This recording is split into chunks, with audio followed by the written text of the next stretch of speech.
And then the final aspect of what we do in our lab has to do with the fact that diabetics are much more likely to get heart disease. So they have between a 2 to 10-fold increased risk. So it means they're 2 to 10-fold more likely to get heart disease than somebody who doesn't have diabetes. And we know that there is likely a benefit to having your blood sugar tightly controlled to prevent the development of heart disease, although that's been hard somewhat to prove in studies. But what was very interesting, a recent article, well, it's not too recent, I guess it's 5 years old, showed that patients who were part of this very big trial many years ago that defined how we treat type 1 diabetics, even if they didn't have tight control, so they were initially very tightly controlled, meaning their hemoglobin A1C was very low, they got lots of insulin injections, they had blood sugars that were probably on average less than 140 or 130. Even if you let them not have good control, blood sugars in the 160, 180 range, probably even 200, they still were protected from heart disease. So, and that was after like 15, 20 years of follow-up. So this idea of a metabolic memory has been proposed, and it's actually a pretty fascinating one that we're looking at. And so basically, it tells us that our cells have a memory for their environment. So the cells from the patients who've been tightly controlled remembered that they had had that period of tight control, and that protected them against the development of heart disease later. So we're looking at different factors that might be mediating that effect or causing that effect to happen. And one of the things that we think is this protein, SET79, it's not important for you to know the name, might be acting as a memory mark at certain genes. And so we are looking at that in the context of a lot of different studies. And I just, again, wanted to acknowledge the members of my lab, Dan Moss, Tatsu Kono, Jin-Young Ahn, and then that's myself. George has since left and gone to medical school, but he was with us for about a year. And then there's a lot of people in the Diabetes Center, Dr. March's lab, who have helped with that, the one particular study I told you about. And then we have funding from the NIH to do a lot of these studies, as well as some other foundation support. So I'll turn it over to you guys to ask me questions. We have about 5 minutes. 5 minutes, okay. I have a question. Okay. If you're 6 feet tall, you're taking medication, Uh-huh.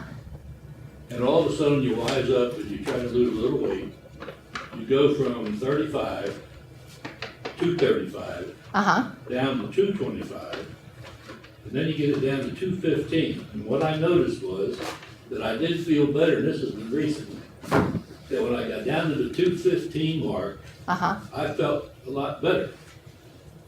Then I noticed I went up a little bit and hit this recently. I got to back up to 225. I noticed I wasn't feeling too good. Is it possible that if you reduced your weight more, that you can get off of medicine and be cured of Yes. diabetes? It does. How far would you have to go down in weight? Well, part of that depends on how long you've had the diabetes. I've had the diabetes for, 25 years. So if you remember that graph that I showed back here, so what we somewhat need to do is we have to catch you in this period before your beta cells suffer sort of an irreversible insult. So there likely is a time where you could completely restore beta cell function, but you have to catch it before the beta cells actually die, because you probably aren't going to get them to replicate enough to take away the insult that they've suffered. So you have to catch them at a point, and a lot of people can reverse their diabetes if you have enough beta cells left. Is it worth a try? It's worth a try, because you never know where you are on that curve, and everybody's different. how long would it take? Well, I guess, 60 pounds in 2 months she's lost. That's the record. so that's not typical, and it's certainly great. It's not typical. That's probably faster than most people would do it, and it doesn't need to be that fast. If you just kind of start 5 pounds at a time, I bet you saw that as you lost the weight, you had less and less need for your diabetic medicines. Right, and I still do, because I was on, what's that thing, I was getting 2 pills in the morning, 2 at night. Yes, so you're Well, lucky, you're still and on I would pills. watch, I checked my. Metformin. But he also takes Actos. Actos. Okay, well, that is All pioglitazone. right, what I did, I noticed in the mornings that sometimes I was at 80, sugar count was about 80, so I wouldn't take my medicine. Right, And then sometimes at night, the same thing. and your hemoglobin A1C is what? In your body mass index, Uh-huh. it goes from height. Yeah. Is there any relationship at all in age? For example, that, you know, if you're 6 feet tall and you're 15 years of age, is there any relationship between that age as compared to you're 6 feet tall and you're now 70? It's a little different. These tables are for adults. Children are a little different, so you can't plot them out on these charts easily. They have to kind of be compared on their own growth curves. But you're saying is a person who's the same weight as a 15-year-old, as healthy as a 15-year-old? Who's that weight? No, what I'm saying is that is there any lessening of the body weight mass or the BMI schedule here? Well, Being obese or slightly obese or? I think that's okay for all adults if you're age 18 or over. What we do know that with aging we lose muscle mass, and that often gets replaced with fat mass, and that's just a normal part of aging that probably has to do with differences in hormones. George, you noticed I did tell her my age. I have a question. Okay. Does your research support the idea that pioglitazone prevents apoptosis of the beta cell? Yes, we have a lot of research that suggests that pioglitazone is very helpful to the beta cells. Now, pioglitazone and those groups of medicines have been under a lot of controversy because of some concerns about effects in the heart. Pioglitazone, less so. The studies of Avandia have shown that it does lead to some heart attacks. Both of them can cause you to retain fluid, which in some cases is bad. Yeah, right.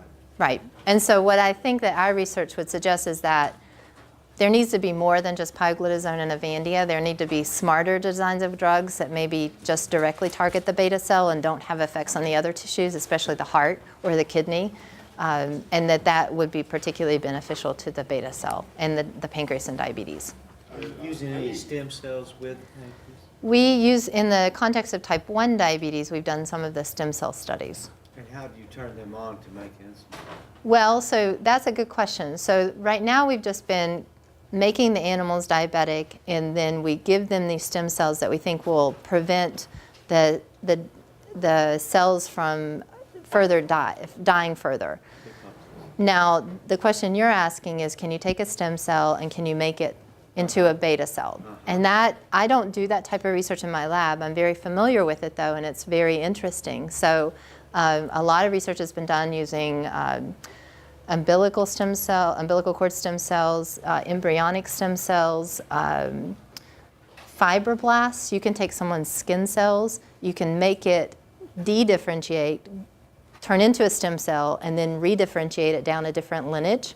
And so if you could think about a time where we might be able to take someone's stem cell, turn it into what's called a pluripotent stem cell, where it could divide into any type of stem cell, and then make insulin, that would be great. Unfortunately, when you do those types of experiments, there are still factors that we don't know that are responsible for those final steps of maturation. So you can get them to produce a little bit of insulin, but they need to be put back into the mouse's body before they'll fully cure diabetes. And so that means there are factors that we don't know yet. Would you clarify something for me? Sure. I think I missed it. In a normal pancreas, does it produce insulin at a certain level constantly? Yes. And then increases on demand? Yes, there's always a basal amount of insulin in our body. And then when we eat, a lot of hormones tell the pancreas to put out a big burst. The other thing, what happened to the herd of diabetic pigs that they had? try to do your thing. The Ossabal pigs, so Mike Sturek still does a lot of research with them. We've helped and collaborated with him some on looking at some pancreatic markers in his pigs, but we haven't full on done a lot of studies with those pigs. Yep. But it is interesting. We use mice, typically rats, but there is diabetes, or we can make other models become diabetic to look at these things as well. Are you going to dinner tonight? I am. Mom's going to dinner tonight with us, so we're going to ruin someone's wedding reception if we stay here any longer. Thank you guys for your attention.